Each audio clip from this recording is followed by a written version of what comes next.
Well, hello, Vanna, and thank you for agreeing to come and talk to me. You're welcome.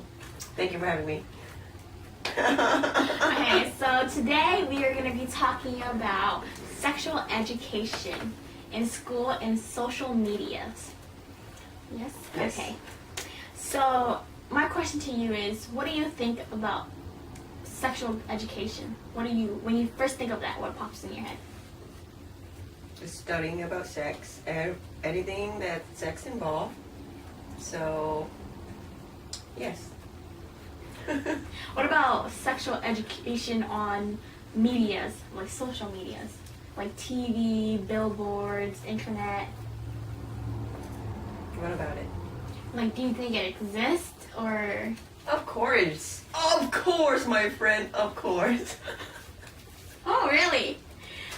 Can you give me some examples of what you've seen? Well, Ellen, TV show, and then Oprah also talked about it.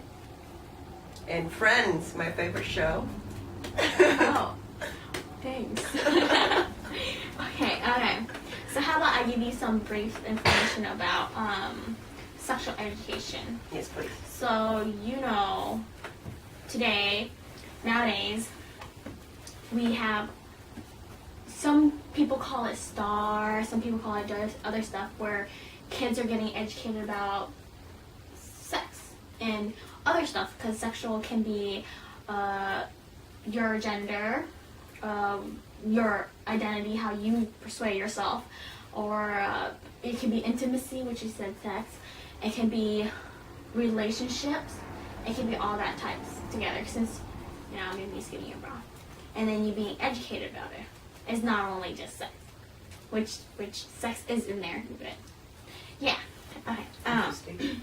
Yeah, like no one really thinks about it until you actually learn about it. That's why we're kind of talking about the education part, because when you hear sexual, you don't listen to the education part.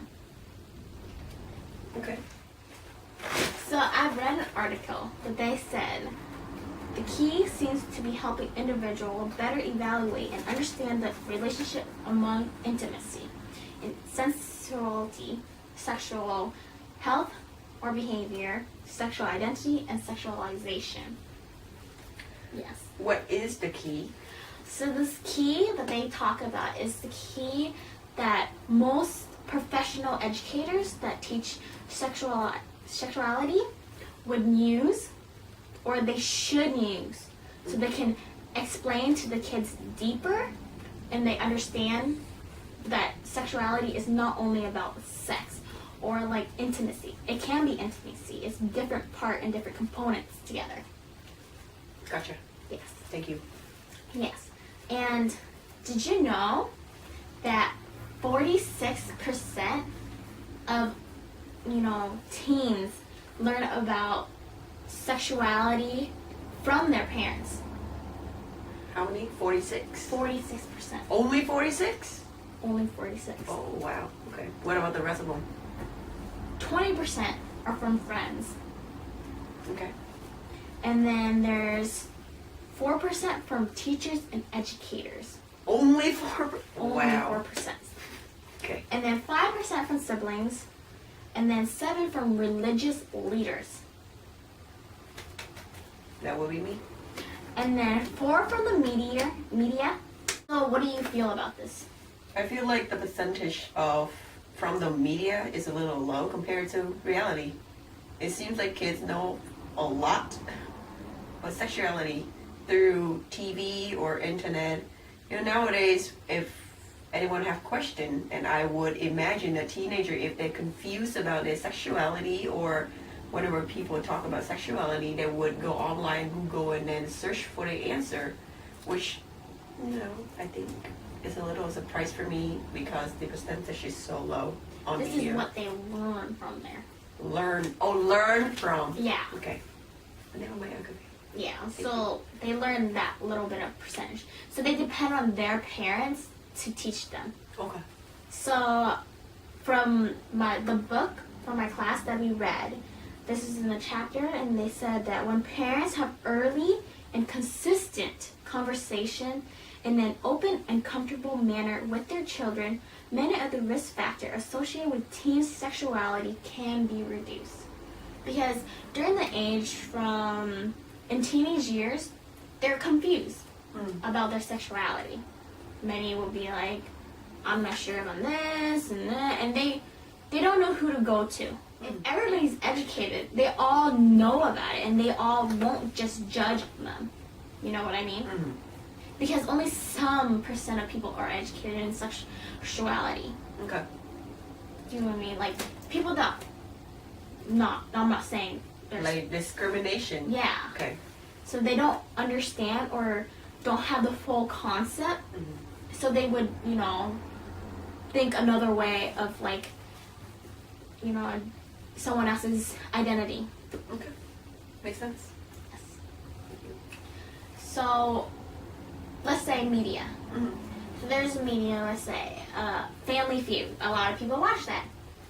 Yes, I do too, and I watch it with my parents. Okay. Yeah, and I watch it with my dog.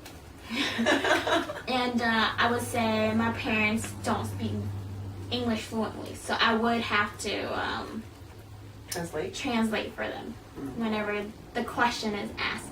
And most of the questions that they ask are sexual. Yes, they are. Like how?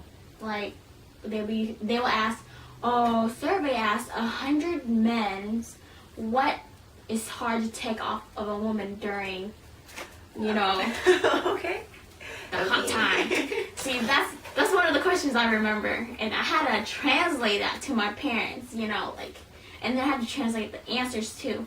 So it was awkward for me, but since I'm educated with like sexuality, I'm actually very fine with it, and my parents know I talk about it with them, so they're just like, oh, it's fine. But other people would be like, oh, that's weird, Yeah, see, different people have different perspective of this topic. And when it says Family Feud, you would think families would watch together, right? And you don't want like a 8-year-old be like, what's that? And all that, and then yeah, what do you think of the media not censoring it out? Like, do you think Family Feud is a good educational, Well, like you said, according to the survey or the research that they showed, 46% of kids learn from their parents. So even if the kids watch the show with, uncensored stuff and then with their parents, then of course the kids can come and talk to their parents about it. I mean, it wouldn't be a bigger issue for me. But I would love to see the media somehow limited or have like a PG-13 or an R-rated R or something like that, so that the parent knows ahead of time, so they won't be so surprised or taken back. Yes. Sometimes they have very good questions where you're like laughing and then you're just like some awkward questions. But yes, that is correct. How about, let's talk a little bit more personal. Okay. How was your sexual education when you were younger? So being in an Asian family is not easy. I remember when I was little, I would ask my mom, how did she give birth to me? And then she would tell me that I came from her armpit. Lovely. Yeah, and then if I ever have question about sexuality or about sex in general, I wouldn't ask them, because first of all, they would go, why do you need to know that? Are you doing something behind my back? That's the first question. So even if I have any question, I wouldn't ask them. And I remember one time I was in 8th grade, and then my friend told me about sperm, and I was like, what is sperm?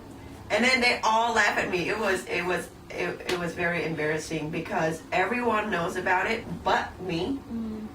And I don't know why my friends know, but I don't know. So you're saying that you weren't educated at a young age? Not at all.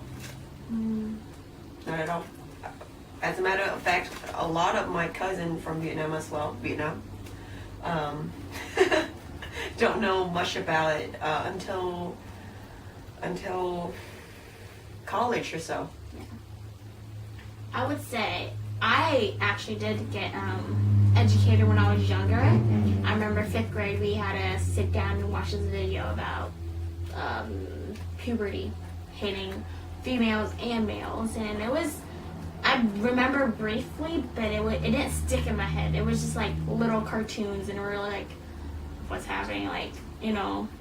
And then as middle school progressed, like it went into a little bit more detail, but it never like explained thoroughly. They'll just give us a book to read and we're just like, okay. And then in high school we learned it in health, but it wasn't like put pressured into our head like you have to know this, you know, like until I hit to college and I was like, you know, I'm gonna take all these really like interesting classes that I have not like learned about or anything, and I was really interested into sexuality. The dog is drinking right now, so there's a little. You thirsty? Yeah. So that was like, so different people have different education, you know, and I think that if everybody all had the same equal education about sexuality, that if someone says something, they'll still understand it and not be blunt and be like, huh? And not to be laughed at. Yeah, or judged or discriminated. Very uncomfortable. And yeah. Well, that is all I have today about sexual education and social media about that concept. Thank you again, Van, for You're welcome, coming Tina. and talking to me. Sure. Peace out.